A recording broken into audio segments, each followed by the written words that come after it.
Buenas tardes. Bienvenidos al ciclo de actividades por videoconferencia que brinda el Colegio Público de Abogados de la Capital Federal. Hoy, como actividad organizada por el Instituto de Historia del Derecho, contamos con los doctores Sergio Núñez y Ruiz Díaz y Sandro Olaza Pallero, que nos hablarán del bicentenario de la fundación de la Universidad de Buenos Aires. Les recomendamos que mantengan los micrófonos en silencio para evitar interferir en la locución de los expositores y de surgir alguna pregunta, la realicen vía chat. Ahora sí, le damos la palabra a los doctores. Bienvenidos. Buenas tardes a todos los que estamos aquí reunidos virtualmente. El Instituto de Historia del Derecho del Colegio Público de Abogados de la Capital Federal realiza hoy esta jornada bicentenario de la fundación de la Universidad de Buenos Aires, primera parte. Posteriormente, el día 20, vamos a la misma hora, 17, vamos a tener la segunda parte. Hoy cumplimos el 12 de agosto de 1821, se funda la Universidad de Buenos Aires, de modo que hoy es justamente el día del bicentenario de nuestra querida universidad, de cuya Facultad de Derecho somos todos graduados y muchos de los presentes profesores. Y hemos pensado en esta primera jornada, en esta primera parte, sobre el bicentenario de la fundación de nuestra universidad, que fueran disertantes dos destacados colegas, miembros del Instituto de Historia del Derecho, que son el doctor Sergio Núñez y Ruiz Díaz, que es un destacado historiador, abogado y doctor de la Facultad de Derecho, donde también ejerce en la cátedra, quien inicialmente hablará sobre la fundación de la Universidad de Buenos Aires. Y a posterioridad hablará el secretario del Instituto de Historia del Derecho, el doctor Sandro Olaza Pallero, abogado y doctor en la facultad, que además es también profesor en la Facultad de Derecho de la UBA y profesor de Historia del Derecho en la Universidad del Salvador, quien se referirá al tema el Departamento de Jurisprudencia en la Confederación Argentina 1830-1852. De modo que agradecemos muy especialmente la presencia de todos los que están en este momento aquí presentes virtualmente, entre ellos al doctor Enrique Bachiller, miembro del Instituto de Historia del Derecho. Realmente para nosotros es un gran honor contar con su presencia. La doctora Natalia Strigini, también otra profesora de la Facultad de Derecho, una investigadora, en fin, realmente es un gran honor la presencia de tantas historiadores que nos juntamos hoy para recordar la fundación de nuestra querida universidad.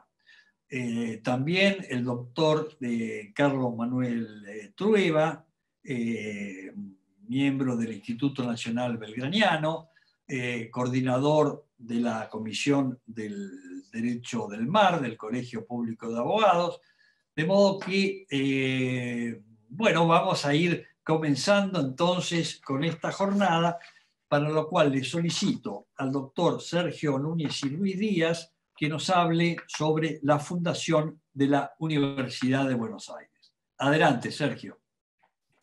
Hola, buenas tardes.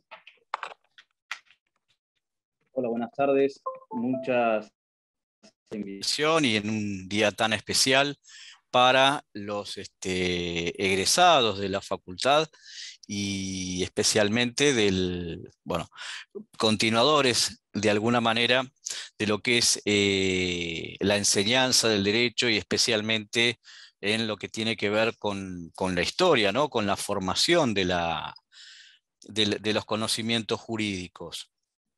Y el surgimiento de nuestra universidad, la Universidad de Buenos Aires, no es un hecho que haya surgido así intempestivo a consecuencia de la Revolución de Mayo, sino que ya estaba programada su designación, su organización, ya por Carlos III en el año 1778, que dicta una real cédula ordenando la conformación de los estudios superiores en el recientemente creado Virreinato del Río de la Plata. Casualmente en este mes de agosto, el 1 de agosto de 1776, formalmente también por Carlos III, había creado esta nueva unidad política y administrativa que respondía a los intereses nuevos de la corona española en función de las reformas borbónicas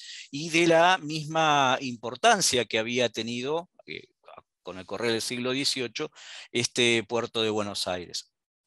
En función de ese nuevo virreinato, de esta nueva, digamos, capital política y económica, se previó para el año 1778, por esta real cédula de Carlos III, como comenté, que se organicen los estudios superiores en el Río de la Plata.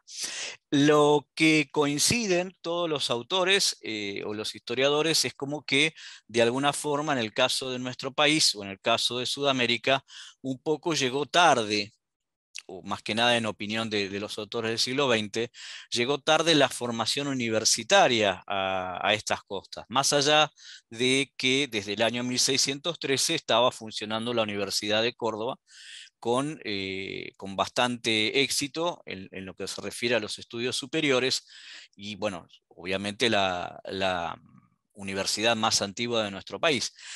Hay que recordar ¿por qué tarde a los estudios superiores? Porque ya desde el año 1545 la corona española tiene una política de fomento de los estudios en los territorios indianos. ¿Y por qué digo 1545?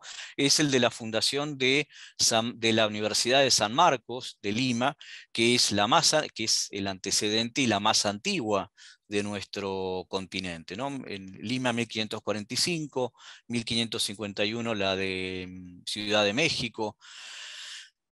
Y a medida que se va extendiendo el Imperio Español y van surgiendo ciudades cada vez más importantes, se van formando estos centros universitarios, llegando a 20, 25 centros universitarios al momento de la independencia, ¿no?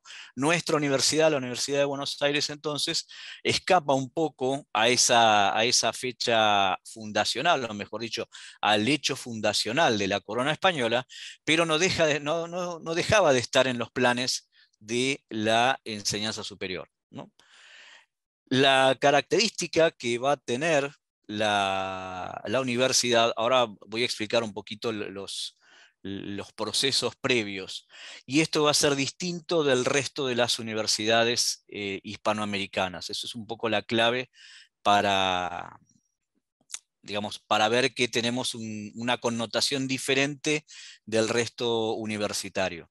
Se crea en los primeros años a los pocos años de la Revolución de Mayo, 11 años después de la Revolución de Mayo, 5 o 6 años de nuestra independencia, y los formadores de esta primera universidad tienen muy en claro que más allá de la impronta que pueda llegar a haber tenido la corona española, hay que adaptarse a los nuevos tiempos. Y los nuevos tiempos del siglo XIX es toda la convulsión política que surgió primero a consecuencia de las guerras napoleónicas, el vacío de poder en España que llevó a las circunstancias de las independencias americanas, y especialmente en el caso de nuestro país, al principio justamente de la década de 1820, estamos en plena circunstancia de convulsión política,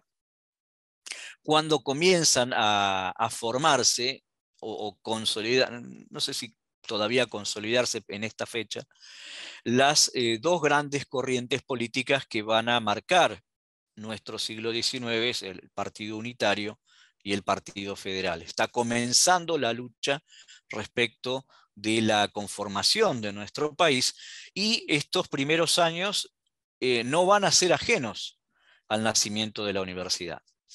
Eso, entonces, consecuencias académicas, intereses académicos, intereses políticos, convulsión política que se hace muy presente, que se va a hacer presente después en las aulas universitarias, y el interés de primero los patriotas de 1810 y 1816, de dotar a este nuevo país, estas provincias unidas de Sudamérica, que así nos denominamos para esa fecha, con una formación superior, mejor de la que teníamos, porque es una de las críticas que no solamente hace el padre Sáenz, el primer rector, o el padre Chorroarín, o Castro Barros, respecto de la educación en los últimos tiempos del virreinato.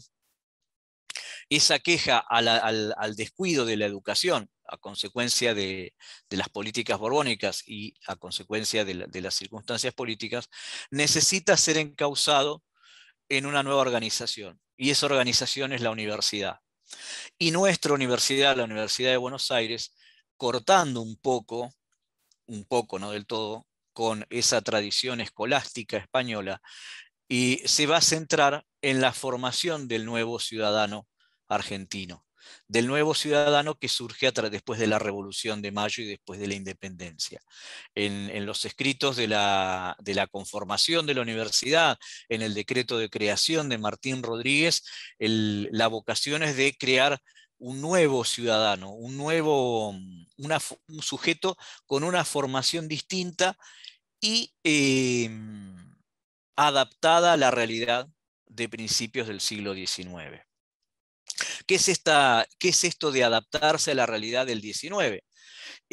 Como dice en uno de los escritos el padre Sáenz, no quedarse solamente en la filosofía aristotélica, no solamente quedarse en los conocimientos de teología o quedarse con los antiguos conocimientos de jurisprudencia del viejo derecho común, sino adaptarse a la realidad que está viviendo el siglo, las circunstancias económicas, los descubrimientos científicos, los movimientos políticos, hacer que los estudios universitarios surjan en función de la realidad de esa modernidad que está surgiendo a principios del XIX. Y según los estudiosos de las ciencias de la educación y de los movimientos universitarios, nuestra universidad va a ser de las primeras en Hispanoamérica que adopten lo que se conoce como el modelo napoleónico universitario. ¿Qué quiere decir esto de modelo napoleónico? Después de haber vencido la Revolución Francesa y haberse dado todo el procedimiento de consolidación del racionalismo y del iluminismo a través de las reformas llevadas por Napoleón, la Universidad de París, las universidades de Francia van a estar sujetos a los designios de las autoridades políticas del país. Eso es lo que se llama la Universidad Napoleónica. Va a haber una estrecha relación entre el claustro de profesores y docentes con el poder político de turno. Y esa circunstancia la vamos a vivir en la Universidad de Buenos Aires desde el principio. Por eso estamos enmarcados en esa universidad napoleónica. Materias de estudio, como acabo de comentar, las ciencias políticas, la economía, y especialmente va a tener mucho peso en esta época todos los lineamientos y la filosofía del utilitarismo de Jeremías Bentham, o sea, uno de los referentes o uno de los más importantes filósofos liberales clásicos de principios del XIX. Ahora vamos a ver especialmente en la figura de quién. Entonces, todas estas premisas, modernidad, adaptación a la circunstancia política, adaptación a la realidad de los estudios del país, se van a hacer presentes al momento en que se cree la universidad. ¿Cuál es el estado como se dice habitualmente, el estado de la cuestión para agosto del año 1821? ¿Qué había pasado ahí? Como comenté, en 1778 está esta primera cédula de Carlos III que había previsto la creación de la universidad, que no llegó a ningún efecto, no pudo llegar a concretarse. En el ínterin vamos a tener las circunstancias de el reinado de Carlos IV, con las consecuencias políticas de este reinado, o sea, un descuido de las colonias americanas, de los territorios americanos, a consecuencia de las invasiones napoleónicas y de los propios problemas peninsulares. Esto va a hacer que se descuide lo que tiene que ver la parte académica, la parte de estudio. Como antecedente tenemos casi al mismo tiempo, para 1794, en la Universidad de Córdoba, por primera vez se empieza a estudiar lo que es la cátedra de institutas, ¿no? Y se crea la Academia de Jurisprudencia en Córdoba, que quiere decir que es la práctica profesional de los abogados estudiando el derecho real y lo que se llamaba en ese momento el derecho patrio, ¿no? Esto en 1794 en Córdoba. Viene todo el periodo de como comenté, las invasiones napoleónicas. A nosotros nos va a tocar las circunstancias de las invasiones inglesas. 1810, la Revolución de Mayo, que entre algunas de las medidas tomadas por esta primera Junta de Gobierno va a ser el cierre del Colegio de San Carlos, el antiguo colegio que había sido de los jesuitas, y donde se tenían los estudios preparatorios o secundarios previos a la formación universitaria de aquellos pocos que la seguían en ese tiempo. El cierre del Colegio de San Carlos va a hacer que se quede truncada no solamente la enseñanza secundaria, sino la formación de, bueno, justamente aquellos muchachos que quisieran seguir con su educación superior.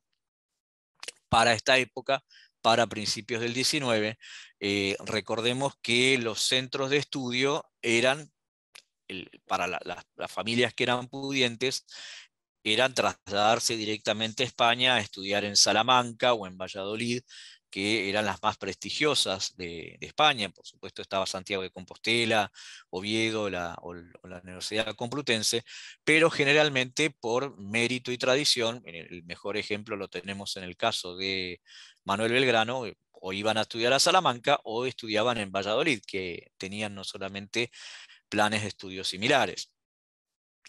Los que no tenían esas posibilidades o se iban a estudiar a la Universidad de Córdoba, eventualmente a la Universidad de San Felipe en Santiago de Chile, o como hicieron varios de nuestros revolucionarios, y ahí entra el padre Antonio Sáenz, iban a hacer sus estudios superiores en la Universidad de Charcas. La Universidad de Charcas es una de las precursoras más antiguas del conocimiento universitario en Sudamérica, fundada en 1608 bajo la órbita de los padres jesuitas, lo mismo que la Universidad de Córdoba. Y la característica particular de esta universidad, de la ciudad de Charcas, es la actual Sucre, en Bolivia, en lo que era el Alto Perú. La diferencia que vamos a encontrar en esta universidad respecto de las otras, aunque los estudios superiores estaban orientados en ese tiempo a la teología, a la filosofía y ciencias médicas y matemática y geometría, eran las 4 áreas de los grados que se estudiaban en la universidad. La Universidad de Charcas va a ser particularmente importante por la difusión de las ideas de la Ilustración. Si bien existía la Inquisición y si bien lo que se llamaban las ideas del racionalismo y de la Ilustración estaban prohibidas en el ámbito académico, supuestamente prohibidas por la Inquisición en el ámbito general y particularmente en el ámbito académico, la realidad es que se conocían las nuevas corrientes filosóficas y políticas, y casualmente en Charcas eran donde tenían muy amplia difusión y muy buena aceptación por el alumnado y los profesores. En esa universidad va a estudiar el padre Antonio Sáenz, Juan José Castelli, Mariano Moreno, como para que tengan una idea de la formación que tuvieron estos revolucionarios. Particularmente va a ser Antonio Sáenz, que es nuestro primer rector de la universidad, va a ser compañero de curso y va a ser gran conocido de Mariano Moreno. Ellos van a compartir claustro, y cuando se reciba su grado de doctor en ambos derechos, Antonio Sáenz va a volver a Buenos Aires, de donde era oriundo, y iba a ejercer acá, pero habiéndose formado justamente en esta Universidad de Charcas. O sea que la formación es una formación, si se cree, contemporánea, es una formación de la época, no es solamente quedada en la vieja escolástica española, que para la fecha tenía bastante mala prensa, no por sus méritos de profundidad, sino porque queda desactualizada para la realidad del siglo XVIII y XIX, los viejos conocimientos escolásticos. Y estos eran los que se impartían en la mayoría de las universidades hispanas. Recordemos que todas seguían el modelo de Salamanca, eran una copia relativamente de los planes de estudios de la Universidad de Salamanca, con todo el peso erudito y con toda la carga intelectual que suponía esta universidad. Charcas tenía su propia, digamos, su propia estructura de estudios, y eso se va a continuar en sus estudiantes.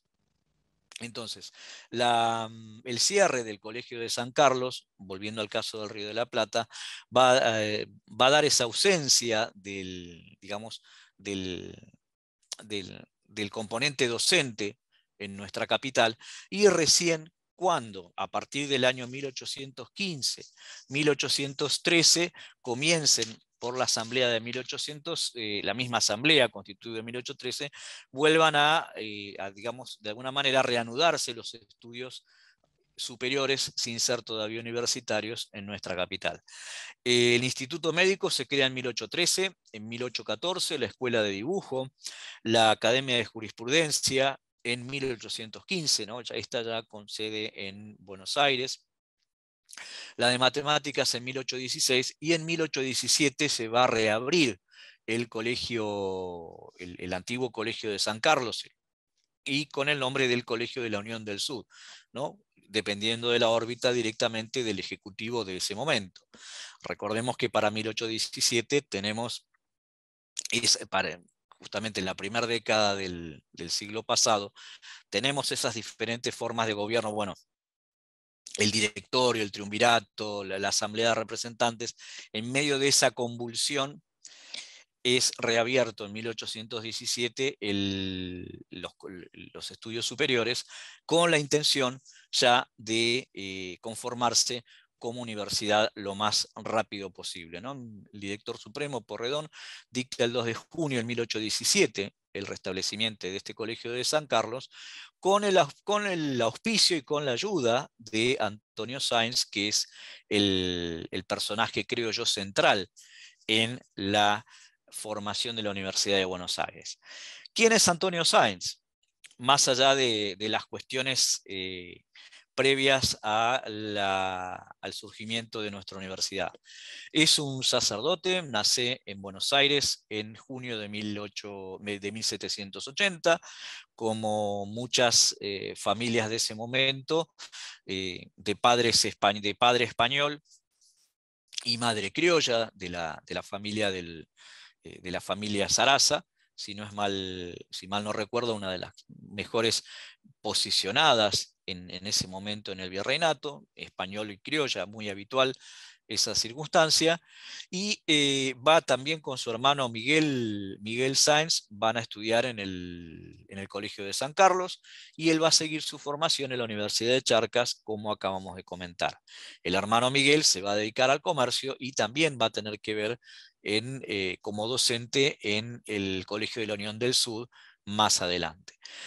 Antonio Sáenz vuelve de su formación en 1804, 1 o 2 años antes de las invasiones inglesas, consigue la aprobación de la Real Audiencia para ejercer como abogado. Abogado en ese momento, él se había recibido, era doctor en ambos derechos, ¿no? Derecho canónico y derecho civil. Va a tener la autorización para actuar como abogado y se va a incorporar a la vida eclesiástica del Arzobispado de Buenos Aires, ¿no? Va a ser nombrado en diferentes cargos y especialmente va a estar a cargo de la Cátedra de Teología dependiente del Arzobispado. Ya desde el principio, es un muchacho joven, más allá de su formación, va a estar a favor de la causa revolucionaria.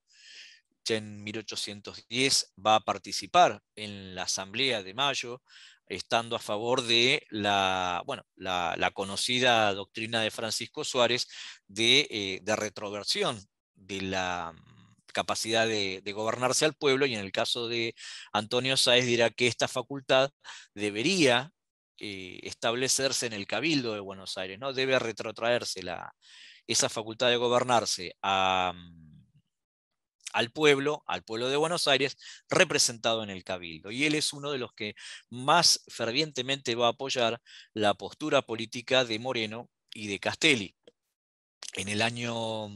Eso para el año 1810. Para el año 1816 va a formar parte de la asamblea que dictará la independencia, va a ser nombrado diputado por la provincia de San Luis y en ese carácter va a ser uno de los firmantes del acta de independencia, y siempre va a tener muy en claro lo que es el fomento de la educación. Él va a estar atrás de Pueyrredón al momento de reabrir el Colegio de San Carlos, como se comentó, y de todas estas medidas que tienen que ver con la formación y la educación de los más jóvenes.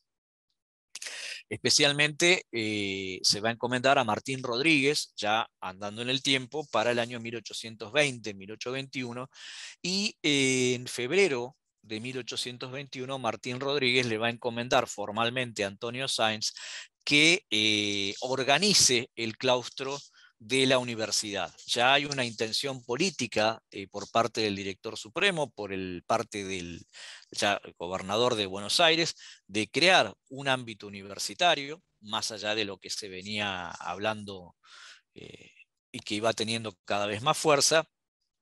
En febrero del 19 nombra formalmente a Sáenz el organizador de la estructura de la universidad, ¿no? Le ordena organizar los claustros, las áreas en que se va a desarrollar la universidad, la búsqueda de los profesores y de los docentes, y una circunstancia particular que vea de dónde van a surgir los fondos para poder mantenerse este nuevo claustro que está surgiendo aquí en Buenos Aires. En poco tiempo, Sáenz tiene muy buenos conocidos en el gobierno y más allá de su formación, va a hacer que, esto es en febrero, para julio del año 1821 ya tenga organizado todo el claustro docente. El 9 de agosto de 1812 se firma formalmente el decreto de creación de la universidad y el 12 de agosto de 1821 formalmente quedó inaugurada la universidad con un acto, con un Te Deum y un acto de apertura en la iglesia de San Ignacio, donde el padre Sáenz dio una locución que después fue publicada en la Gaceta de Buenos Aires, alocución a la que respondió el gobernador Martín Rodríguez, así que en la tarde del 12 de agosto de 1821, hace 200 años, formalmente quedó inaugurada nuestra universidad. Bien, ¿cómo va a estar conformada esta primitiva Universidad de Buenos Aires? Solamente va a tener 4 áreas, 4 departamentos, que va a ser el área de jurisprudencia, que se va a quedar, el área de jurisprudencia de la universidad va a quedar incorporada a la academia, que ya funcionaba desde el año 1815. Ahora vamos a explicar de qué manera. La escuela de medicina, la escuela de dibujo y una cuarta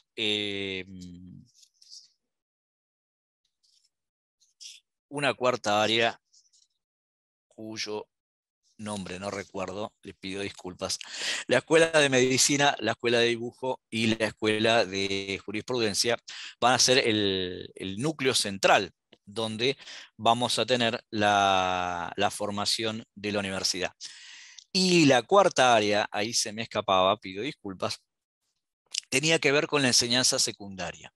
¿Por qué? Porque enseñanza secundaria o preparatoria junto con la enseñanza primaria va a depender de la Universidad de Buenos Aires hasta el año 1828, en que directamente Valentín Gómez, al momento de ser rector de la universidad, va a decidir que directamente deje de depender del ámbito universitario y pase a depender del Ejecutivo. En ese momento, Ejecutivo va a ser de la provincia de Buenos Aires. Y centrándonos en la persona que va a tener a cargo esta área de formación preparatoria y primaria, el personaje histórico que va a estar a cargo de esta área va a ser Bernardino Rivadavia, nuestro conocido primer presidente de lo que en ese momento de las Provincias Unidas de Sudamérica, que al momento del surgirle de la universidad era el secretario, era el ministro de gobierno de Martín Rodríguez. O sea, Rivadavia está muy conectado con la educación y muy conectado justamente con con la formación secundaria y primaria, hecho que lo va a tener, como dijimos, hasta el año 1828. Los primeros aulas, los primeros años, cuentan las crónicas que van a tener solamente 4 inscriptos en el área de medicina, 9 inscriptos en el área de derecho y más de 10, casi 20 inscriptos en el área de dibujo. O sea, va a comenzar con muy escasos alumnos y con personajes como Pedro Ignacio de Castro Barros o como Felipe Cenillosa, como los primeros Cenillosa a cargo del área de medicina y Castro Barros del área de teología y jurisprudencia, como ejemplo de los primeros profesores. Bien, esta primera universidad, este primer claustro, va a tener, volviendo a la figura de Antonio Sáenz, él va a ser el quien es designado como primer rector de este claustro del que estamos hablando, y lamentablemente en el año 1825 va a morir en el cargo muy joven, de 45 años, va a morir y va a dejar esa obra trunca y la va a continuar el siguiente rector, como dijimos, Valentín Gómez. La clave de esta universidad, en conclusión, lo que acabábamos de comentar, es una llegada de una nueva forma de estudio al mundo hispanoamericano, y justamente en la ciudad de Buenos Aires. Buenos Aires a principios del 19, y como después va a ser el resto de su historia, es el referente principal de las independencias hispanoamericanas. Es el referente principal de Sudamérica en función de la emancipación, y tiene su universidad, y tiene su formación superior. Y va a tener una formación superior acorde a los conocimientos modernos, acorde a los conocimientos del momento. Si bien no se deja de lado ni la teología ni la filosofía, por supuesto, pero no es el centro del estudio en la Universidad de Buenos Aires. Y en el caso particular de la Facultad de Derecho, que es la que nos importaría a nosotros, en los estudios jurídicos vamos a encontrar una continuidad relativa, como dijimos, por las cuestiones políticas, pero no así con la universidad, digamos, del siglo XVIII, en las materias de estudio, cuáles son las materias que se estudian en estos primeros años de la facultad. Y estoy hablando especialmente de los tratados, de un tratado en particular que escribe Antonio Sáenz, su Tratado de Derecho Natural y de Gentes, que es un curso para esa materia, que es al día de la fecha, en el año 2021, es un poco difícil de explicar qué es el derecho natural y qué es el derecho de gentes. El derecho natural es asimilado en los tiempos actuales a lo que serían los derechos humanos, principios generales de connivencia de la humanidad, y el derecho de gentes, lo que sería el derecho público general. En ese momento, el curso que va a dictar Antonio Sáenz, la obra, este curso que dicta para los alumnos de la facultad, está basada en la obra de otro autor que fue en su momento profesor de la Universidad de Córdoba, un jesuita que murió exiliado en Italia a fines del siglo XVIII, que se llamaba Domingo Muriel. Domingo Muriel escribe un tratado de derecho natural y de gentes para los alumnos de la Universidad de Córdoba, que no termina de publicar aquí en Río de la Plata, pero sí llega como forma de manuscrito, o con muy pocas ediciones en latín, perdón, y algún manuscrito, llega a conocimiento de los estudiantes hispanoamericanos. Y la obra de Domingo Muriel es la que va a servir de pie, va a ser la base en la que va a brevar, por decir así, Antonio Sáenz en su Tratado de Derecho Natural y de Gentes para los alumnos de la Facultad de Derecho de Buenos Aires. Ahí el nexo. Eso por un lado respecto de la antigua Universidad Hispana. Respecto de los conocimientos modernos, ahí entra Pedro Somellera con la primera cátedra de Derecho Civil, y Rafael Casagemas, otro jurista también conocido nuestro de los primeros años de la universidad. Ambos van a incorporar los principios del utilitarismo, esta variante del liberalismo inglés, de la filosofía liberal inglesa, basada, como sabemos, en Jeremy Bentham. Y el otro autor, mejor dicho, el otro personaje que va a introducir el conocimiento de Bentham en la Universidad de Buenos Aires, y especialmente en el estudio secundario, va a ser justamente Bernardino Rivadavia, este controvertido personaje de nuestra historia que a través de sus escritos y a través de su obra de gobierno va a tratar de hacer o de cristalizar de alguna forma este conocimiento actual, que era actual en ese momento, a esta nueva universidad. En conclusión, me parece que la novedad de la Universidad de Buenos Aires es traer la modernidad a Sudamérica. Nace como una universidad de estructura moderna, si bien con este modelo napoleónico, ¿no? Con esta fuerte unión o compromiso, por decir así, del poder político con el poder del claustro, que es típico de ese tipo de universidades. Más allá de esa circunstancia, no deja de ser una universidad que mira al futuro, ¿no? Un claustro que mira no solamente al presente y al futuro, más allá de lo pretérito. Desde su nacimiento tuvo esa visión, tuvo esa vocación, especialmente su primer rector, el padre Sáenz, Y en conclusión, creo que bueno, al día de hoy se mantiene ese espíritu vivo, el espíritu del padre Sáenz y de los primeros profesores de nuestra universidad se mantiene vivo 200 años después en el siglo XXI. Nada más.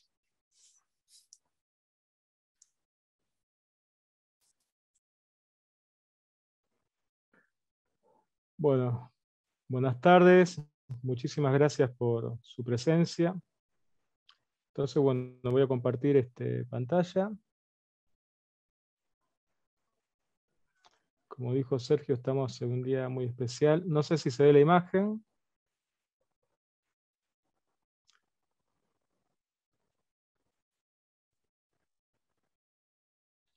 Bueno, esto que estamos viendo acá es la antigua sede de la Universidad de Buenos Aires, la Manzana de las Luces, donde estaba la primera sede del Departamento de Jurisprudencia. Posteriormente, en 1874, va a ser la Facultad de Derecho.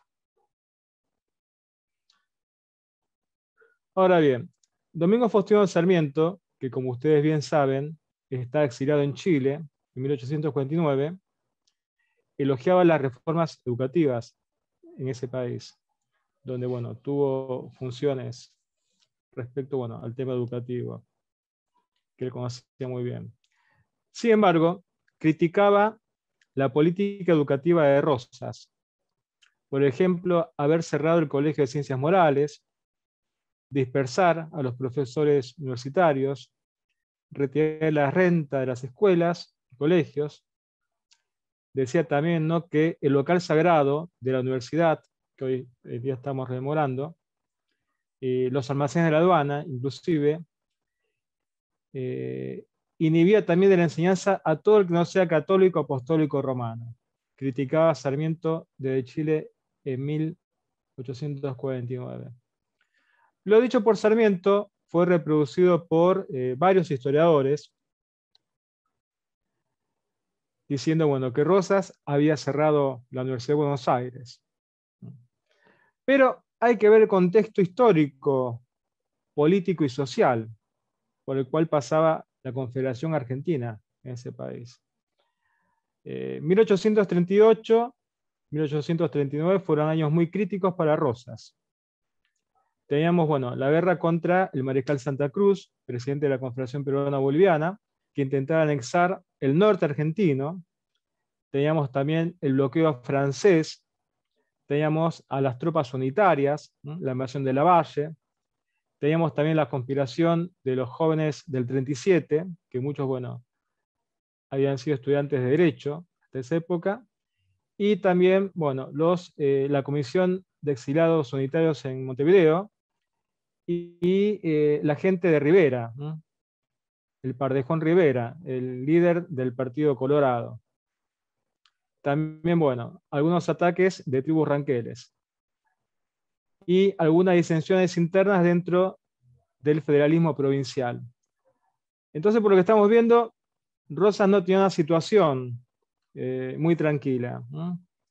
Podríamos decir, con términos de esta época, no quiero, ser anacrónico, pero estaba en un estado de emergencia, ¿no?, la Confederación Argentina. Entonces, ¿qué implicaba este bloqueo francés? Por ejemplo, que la famosa ley de aduana de 1836, proteccionista que hizo Rosas, fracasara. Y también, por supuesto, que hubiera problemas económicos en ese contexto, ¿no? Entonces, esto motivó a Rosas a tomar diversas medidas. Entre ellas, por ejemplo, que no se podía pagar el sueldo a los profesores. Y esos gastos tenían que ser afrontados por los alumnos. Entonces, Agustín Garrigós comunicaba al rector Paulino Gari, a quien vemos acá en el retrato. Otra cosa importante a destacar es que los 4 primeros rectores de la Universidad de Buenos Aires eran sacerdotes, ¿no? Comunicaba el 27 de abril de 1838, textual leo esto, ¿no? El infrascripto ha recibido orden del excelentísimo señor gobernador de la provincia de Brigadier, don Juan Manuel de Rosas, para manifestar al señor rector que no pudiendo el gobierno al presente abonar los sueldos de las personas empleadas en la universidad, ni los demás gastos de este establecimiento ha dispuesto. Primero, que el señor rector prevenga a todos los catedráticos y a los preceptores de la Trinidad que exijan a los padres o deudos de cada uno de los estudiantes la cuota que corresponda para subvenir al pago del catedrático o preceptor que se haya a cargo las aulas y cátedras de la universidad. Entonces, después decía, ¿no? También se tenía que pagar el importe del rector, el bedel y el portero, ¿no? El bedel tomaba lista en esa época y el portero, bueno, controlaba el ingreso tanto de los profesores como de los alumnos en esa época. Después decía que si no se reúne la cantidad necesaria, cese la universidad hasta que triunfante la República del tirano, o sea, por Santa Cruz, que intenta esclavizarla y libre de bloqueo que hoy sufre injustamente, puede el erario volver a costear un establecimiento tan útil a la ilustración. Su excelencia espera que el señor rector agregará este importante servicio de los que ya tiene acreditados y que tanto lo recomiendan a la consideración pública. Los padres pagaron, la universidad no se cerró. Es verdad que hubo un bajo presupuesto en esa época, insisto, ¿no? Por estas razones que explicamos recién. Esto lo puede encontrar en el Archivo Histórico de la Universidad de Buenos Aires, en el Archivo General de la Nación, en el Registro Oficial, en la Gaceta Mercantil que reproducía muchas de las normativas de Rosas. Entonces, bueno, insisto, ¿no? La Universidad de Buenos Aires no fue cerrada en la época de Rosas. Y, por supuesto, tampoco el Departamento de Jurisprudencia. Respecto, bueno, al cambio de plan de estudios, que también se ha referido Sergio recién, durante el gobierno de Juan José Viamonte, el 1 de enero de 1834, se produce un cambio, bueno, que no alteró tanto el primigenio plan de estudios que estableció el padre Sáenz, ¿no? Que fue el primer rector. Acá vemos al doctor Pedro Somellera, con un retrato que fue restaurado hace unos años, que está en nuestra querida Facultad de Derecho de la Universidad de Buenos Aires. Pedro Somellera fue profesor de Derecho Civil entre 1822 y 1830. Le sucedió Celedonio Roig de la Torre, que estuvo muy poco tiempo, entre 1830 y 1831. Lorenzo Torres, en 1831, recuerden, bueno, que era una persona muy ocupada, era legislador, tuvo muy poco tiempo. Y Rafael Casagemas, que es el que dura mucho, mucho, mucho tiempo, 1831 a 1857, y que fue maestro de generaciones de argentinos. Carlos Tejedor, Alberdi, entre otros, Marcos Paz, José Benjamín Grostiaga. La materia de Derecho Civil tenía un horario, ¿no? En verano que era de 8 a 9 de la mañana, en invierno era de 8:30 a 9:30. ¿No? O sea que dura menos tiempo que en la actualidad también. Acá vemos este documento, que es una nota del 25 de agosto de 1830, donde Somellera renuncia a la cátedra de Derecho Civil. Claro, Somellera era de ideas unitarias. Muchos profesores se tuvieron que exiliar por sus ideas. Recordemos el caso también de Valentín Alsina, Vélez Arfield. Somellera retornará al país en 1850. Somellera, bueno, había sido nombrado en 1824, dictó sus lecciones de acuerdo con su obra que era Principios de Derecho Civil, basada en el Tratado de Legislación Civil y Penal de Benham, que lo mencionó Sergio hace un ratito, ¿no? Ahí pueden ver el documento. Otras materias eran Derecho Natural Público y de Gentes. Su titular, bueno, fue Lorenzo Torres, 1829 y 1831, Rafael Casagemas, entre 1831 y 1834, vuelve en 1835 hasta 1857, Valentín Alsina, que está muy poco tiempo, de 1834 a 1835. El horario en verano de esta materia era de las 4 a las 5 de la tarde. En invierno, de 3:30 de la tarde a 4:30 de la tarde. Bueno, ahí tienen un retrato del doctor Valentín Alsina. Después, Derecho Canónico, Derecho Público Eclesiástico, estuvo a cargo del padre José Eusebio Agüero, que estuvo entre 1826 y 1834, que también se tiene que ir por sus ideas unitarias, y lo reemplaza un federal, que es el sacerdote, José León Vanegas, que va a estar entre 1834 y 1852. El horario en verano de esta materia era de 9 a 10 de la mañana. En invierno, de 9:30 a 10:30 de la mañana. Bueno, acá tenemos al doctor Dalmacio Vélez Arfiel, que él fue profesor de Economía Política desde el 26 de abril de 1826 hasta febrero de 1829, en que renunció. En la carta, bueno, que uno pudo ver en el archivo, dice que es por motivos de enfermedad. Pero bueno, yo me atrevo a decir también que es por motivos políticos, ¿no? El 1 de febrero de 1829, el rector Valentín Gómez informaba al ministro de Estado y Gobierno José Miguel Díaz Vélez la renuncia de Vélez a la cátedra. Bueno, recordemos también que Valentín Gómez era unitario, ¿no?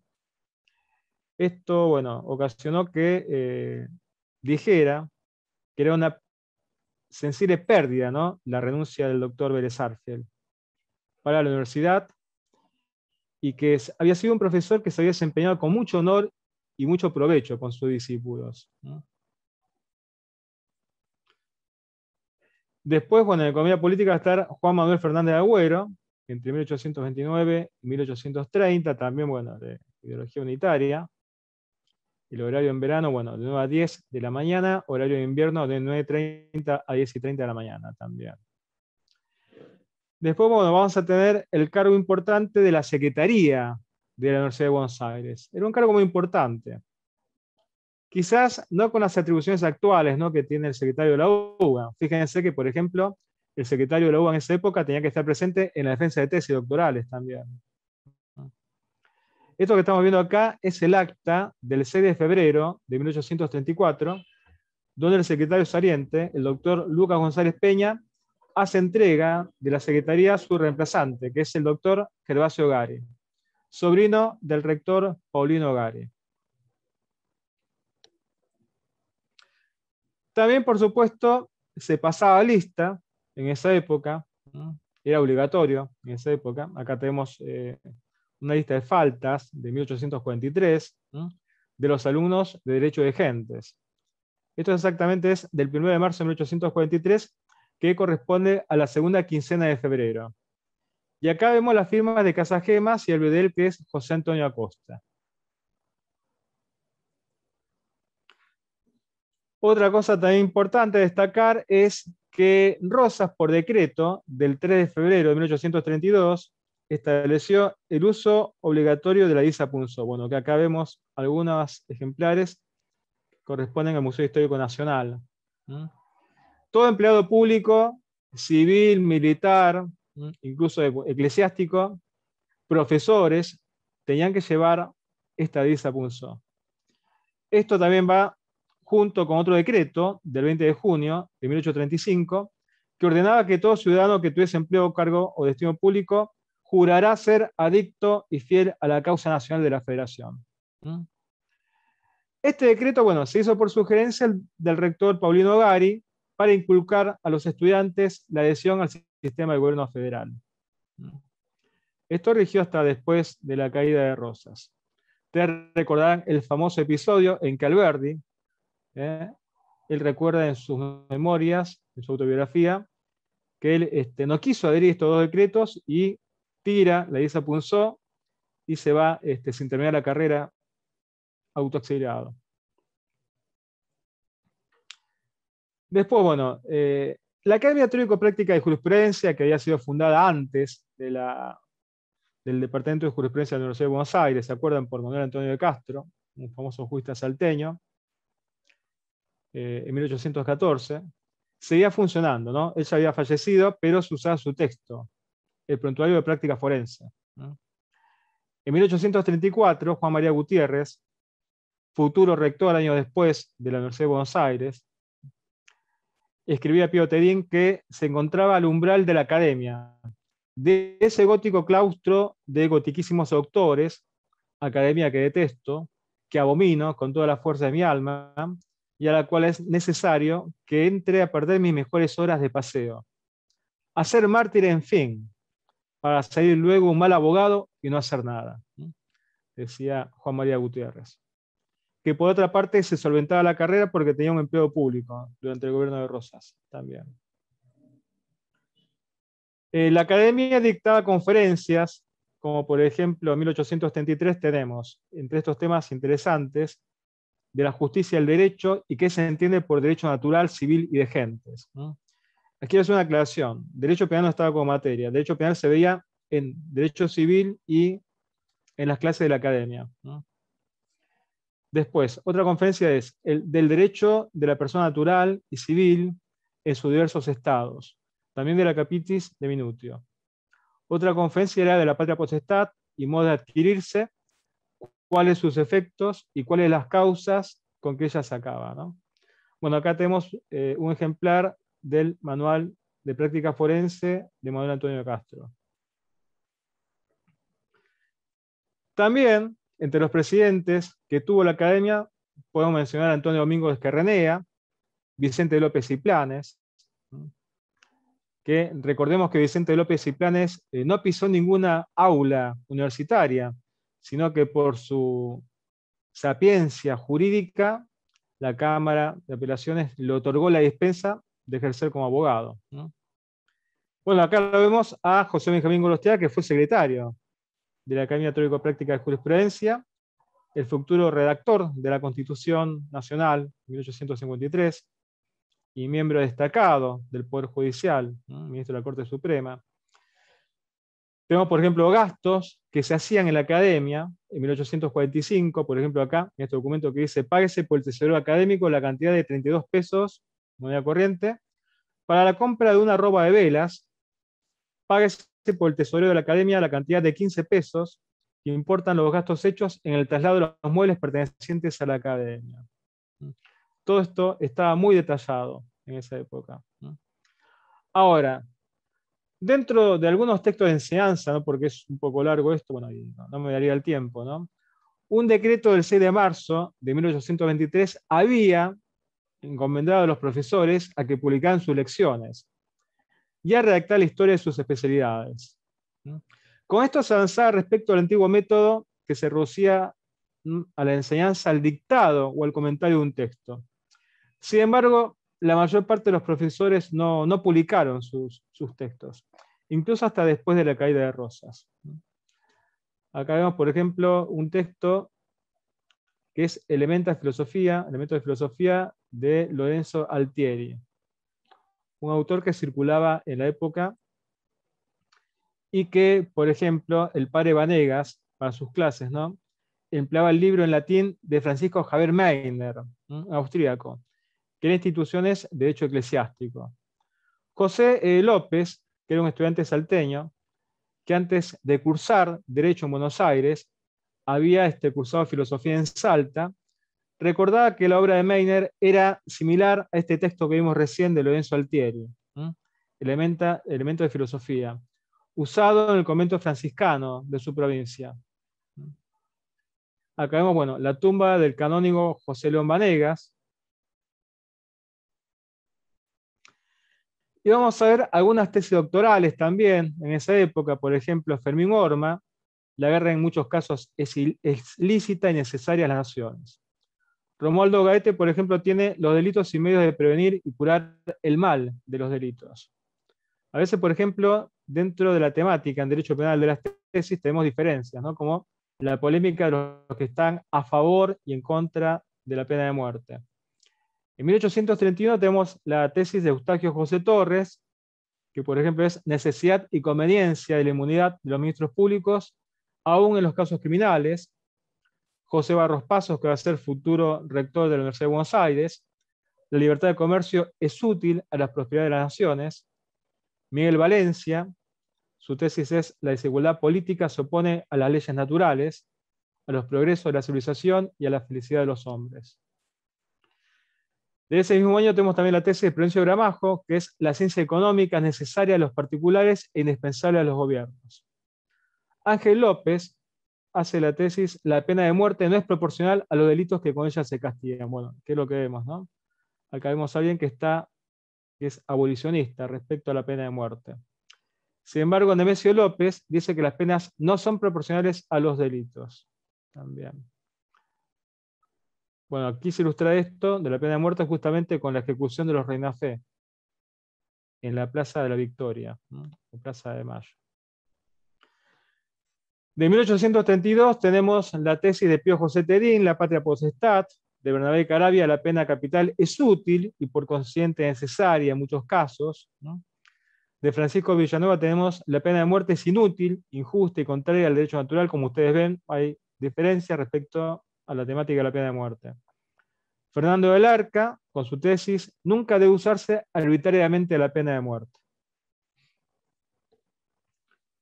En 1834, la tesis de Marco Manuel de Avellaneda, que fue gobernador de Tucumán, fue padre del que fue presidente posteriormente, Nicolás Avellaneda, también egresado de la Universidad de Buenos Aires. Su tesis era: tiene la sociedad el derecho de infligir la pena de muerte, pero la justicia, de acuerdo con la humanidad, reclama su prescripción. Acá, bueno, lo tenemos al pobre Marco Manuel Avellaneda, llamado el mártir de Metán, bueno, que sufrió justamente la pena de muerte, ¿no? Por los federales.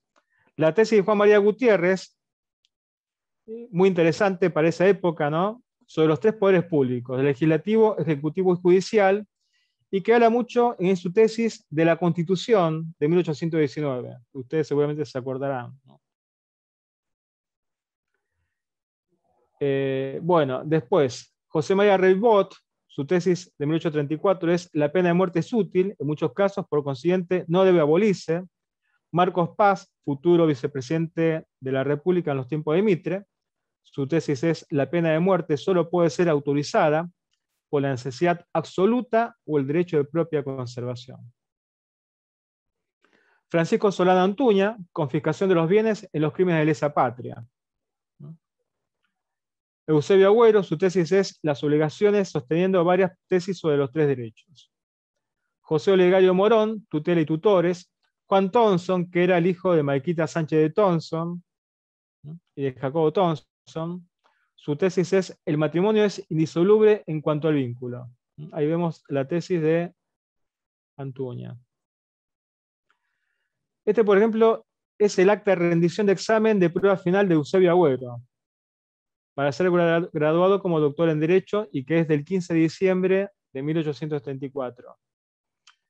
Acá nos llama la atención que menciona Facultad Mayor de Jurisprudencia, ¿no? En lugar de Departamento de Jurisprudencia. Ahora, Juan Martín Thomson, que dijimos recién, que hizo esta tesis, ¿no?, de la indisolubilidad del matrimonio. Recuerden que ni siquiera Belezángel puso el divorcio, años después, cuando hace su Código Civil, en 1869. Decía Thomson que la institución del matrimonio en Israel, Roma y España, su regulación por el derecho canónico y el real, dice que el matrimonio cristiano levantó la condición de la mujer al rango que Dios le había asignado en su doble carácter de esposa y de madre. Por eso él sostenía la firmeza del vínculo matrimonial, y esto queda evidentemente demostrado. Él hablaba de un matrimonio cristiano que respondía a las palabras del Creador, de Dios, al unir en forma indisoluble tanto al hombre como a la mujer. Otras tesis doctorales son las de Felipe José Rufino: la pena capital carece del mayor número de las calidades aparentes para llenar los objetos de las leyes criminales. Esta es de 1837. Santiago Viola, famoso jurista de la época: ningún pueblo social libre y feliz sin una legislación política, civil y criminal, que forman un subcódigo. Un código nacional es la primera urgencia de nuestra patria, y la adquisición de este código es la misión grandiosa que nos pertenece. Esto es de 1838. Recuerden, bueno, que desde 1811 en adelante tuvimos proyectos de códigos políticos y, bueno, y códigos para el derecho civil, criminal, comercial, de procedimientos, reglamentos, que lamentablemente no se aprobaron. ¿No? Luis Méndez, en 1838, tiene su tesis, que es la institución de jurados. Es el modo más rápido que tiene un pueblo para ser libre y feliz. Y la República Argentina se halla en el caso de adoptarlo. Bueno, este es otro tema muy interesante, que está presente en la época de Rosas y después de la caída de Rosas, ¿no?, que es el tema del juicio por jurados, ¿no? Un tema que ha sido muy polémico creo que hasta la actualidad también. Ahora, otras cosas, bueno, que quiero mencionar es que se han recibido mucha gente que se destacó en la época de Rosas, en la magistratura, ¿no?, en la profesión, en la presidencia. Por ejemplo, Luis Sáenz Peña egresó en la época de Rosas. Francisco Las Carreras, por ejemplo, fue un camarista que también egresó en la época de Rosas y que fue miembro posteriormente de la Corte Suprema de Justicia de la Nación, creada en tiempo de Mitre. Egresó mucha gente que tuvo protagonismo importante posteriormente, en esta época de Rosas. Marco Manuel de Avellaneda, Juan María Gutiérrez, como dijimos, Thompson, varios de ellos pertenecientes a la generación del 37. Marcos Paz, vicepresidente de la Nación. Eusebio Agüero, Miguel Cané. Ahora, otra cosa también para aclarar. Vos tenías 3 años de materias teóricas y 3 de práctica, ¿no? Y tenías que hacer una tesis doctoral. Entonces, tenías 6 años de estudios en esa época, ¿no? Quiero aclarar esto, ¿no? Porque muchas veces los alumnos se quejan por el año de práctico, ¿no? Pero en esa época tenían 3 años de práctica. Miguel Cané, que también se destacó, entre otros de los egresados en la época de Rosas. Demetrio Rodríguez Peña, también un destacado abogado. Laureano Costa, Andrés Omellera, Juan Pedro García de Zúñiga, también. Patricio Gorman, hermano de Camilo Gorman, también. Entre otros. José Roque Pérez, que falleció, se acuerdan, en 1871 con motivo de la fiebre amarilla, ¿no? Y creador del Gran Oriente Federal Argentino. También se recibió en la época de Rosas. Eduardo Luis Acevedo. Bueno, Acevedo, que va a colaborar con Vélez Sarsfield en la redacción del Código de Comercio, también se recibe en la época de Rosas. Carlos Tejedor, también el creador del primer Código Penal argentino, destacado jurista de nuestro país. Miguel Esteves Aguí, rector de la UBA, político, legislador. También, bueno, Vicente Fidel López, considerado uno de los primeros historiadores argentinos, político destacado, también. Miren, bueno, la importancia, ¿no?, en esta época, de toda esta gente que va a tener una destacada actuación, insisto, ¿no? José Quiroga de la Rosa, que hace una tesis muy, muy importante, la naturaleza filosófica del derecho. Quiero aclarar también que algunas tesis se publicaban, otras no se publicaban porque era muy caro publicar una tesis. Bueno, nosotros tenemos la colección Candioti, que la pueden, bueno, consultar en la Biblioteca Nacional con el listado de tesis de la época de Rosas. Santiago Viola, un gran abogado, también. Mariano Vizcachea, que fue magistrado, entre otros egresados. Don Bernardo Irigoyen, gobernador de la provincia de Buenos Aires, político muy destacado también, entre otros los egresados en esa época.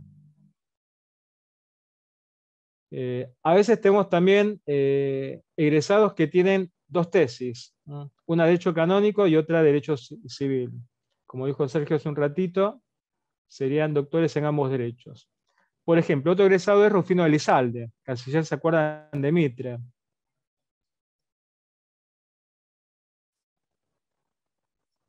Emilio Agrelo, que fue fiscal, justamente va a ser fiscal que lo va a juzgar a Rosas, ¿se acuerdan? En la famosa causa criminal a partir de 1857. José Benjamín Gorostiaga, que dijimos recién. Domingo Apica, que también va a ser miembro del Poder Judicial, entre otros miembros. Eugenio Cabral, un destacado abogado, pastor obligado que va a ser gobernador, ¿se acuerdan?, de la provincia de Buenos Aires, y va a ser un defensor acérrimo de la separación de Buenos Aires de la Confederación Argentina. Entre otros, digamos, de los egresados en esta época. Francisco Nicholson también, que fue un destacado jurista, un abogado litigante. Miguel Riglos, entre otros egresados. Bueno, tenemos a Federico Aneiros, el obispo Aneiros. Osvaldo Piñero también, destacado abogado. El padre Francisco Majesté, ¿se acuerdan? Que estaba entre los jesuitas que volvieron en la época de Rosas. también, bueno, va a hacer su tesis en 1848. Francisco Seguí, Miguel Navarro Viola, un destacado abogado también. El doctor Tomás Severino Anchorena. Muchos estudiantes son provincianos, no son todos porteños. Por ejemplo, tenemos el caso de Diógenes José Urquiza, hermano de Justo José. Francisco Elizalde, Marcelino Ugarte, un destacado jurista también. Entonces, bueno, estos son, y con esto ya termino, parte de la gente que egresó durante el gobierno de Juan Manuel de Rosas del Departamento de Jurisprudencia de la Confederación Argentina. Bueno, muchísimas gracias y bueno, si quedan tiempo para las preguntas, estamos a su disposición.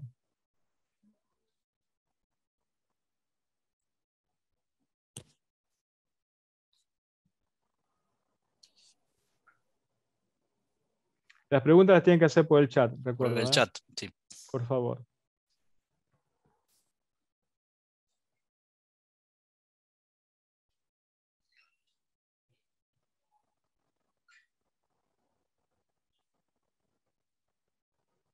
Bueno, el doctor Diego Espíritu, bueno. Esa costumbre de decirnos doctores, que viene de la época en que teníamos que formalmente hacer esas tesis doctorales y, como bien decías también, esa formalización y profundización en derecho canónico y derecho civil, que hasta bien entrado el siglo XIX fue una materia importante el derecho canónico, hasta que, bueno, se perfiló mucho mejor lo que era el derecho de familia, ¿no? Es muy interesante, Sergio, lo que decís, porque, por ejemplo, cuando hace su curso de Derecho Criminal, el doctor Carlos Tejedor, en 1860, se nota su dominio del derecho canónico también, y en muchos de sus dictámenes también. Cuando él, te acordás que fue asesor del gobierno de la provincia de Buenos Aires y después, bueno, del gobierno nacional. Sí, pasa que el derecho canónico tenía una amplitud y tenía, digamos, una profundidad que, compaginado con el derecho civil y más allá, a medida que se fue profundizando, bueno, el derecho patrio y el derecho público, esa formación en el derecho canónico era muy importante para los juristas, y ahí tenemos la talla de juristas que justamente bien, y como bien vos comentaste, ¿no? Era una formación integral. Y esos 2-3 años de práctica profesional que era invalorable, ¿no? Ese trabajo con un abogado en su propio estudio era único. Mucho por ahí, creo, mucho más fructífero por ahí que las circunstancias de ahora, ¿no? Claro, había mucha práctica. Por ejemplo, Carlos Tejedor, que se tiene que ir por motivos políticos, él va y trabaja en estudio de José Gabriel Ocampo, ¿te acordás? En Chile, Sí, sí. Que va a ser su suegro después. Exactamente. ¿No? Y muchos exiliados se matriculan en el Foro de Montevideo también, Sergio. Sí. Es una etapa rica en acontecimientos, en personajes, y que no está mal recordarla, ¿no? Más allá de la fecha, volver un poco a esos 200 años, nuestros primeros 200 años como facultad,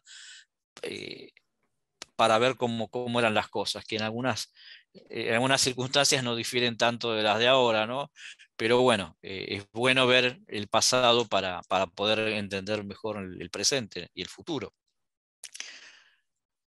No sé si hay alguna pregunta aparte.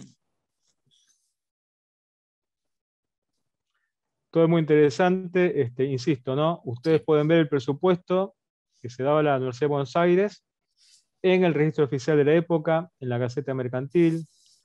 Pueden ver también los mensajes a la legislatura que daba Rosas, entre otras fuentes documentales, para que vean, ¿no?, el estado, digamos, de la educación universitaria en esa época.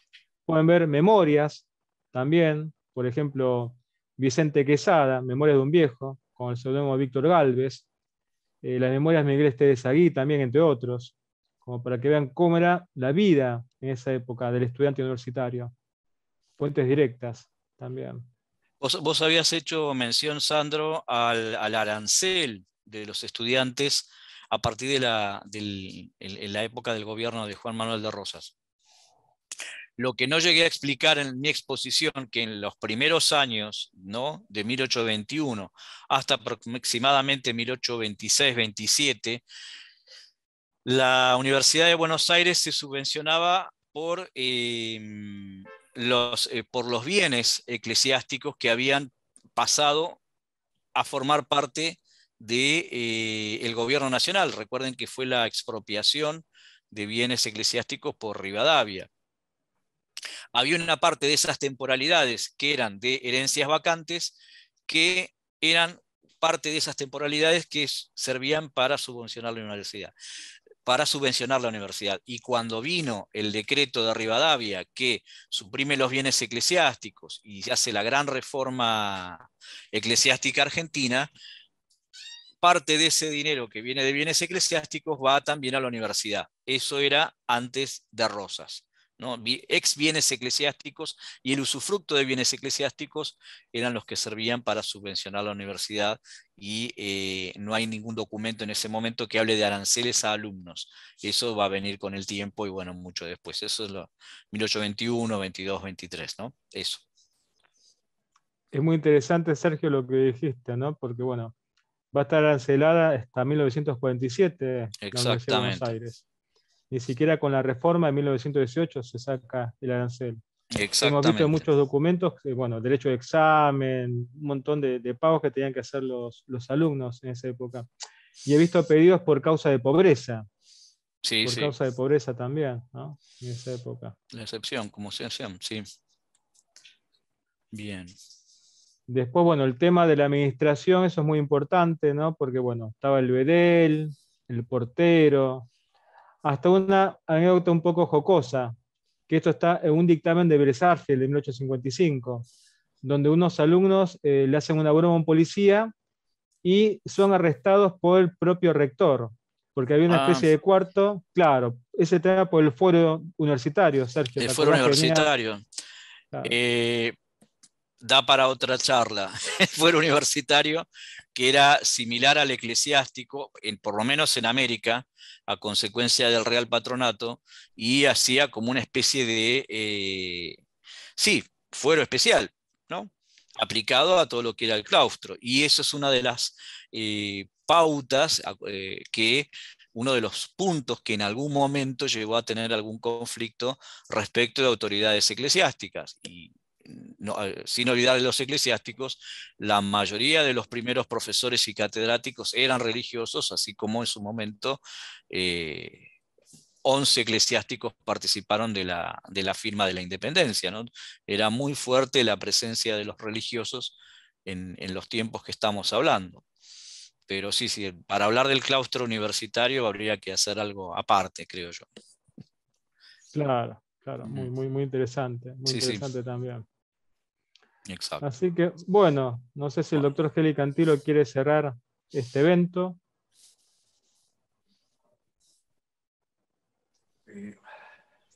Sí,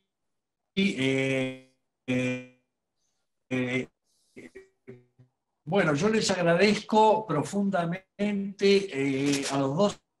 Parte de este encuentro en homenaje al bicentenario de la Fundación de la Universidad de Buenos Aires. Bien. Muchísimas gracias por su presencia. Gracias, saludos a todos, muchas gracias, Sandro.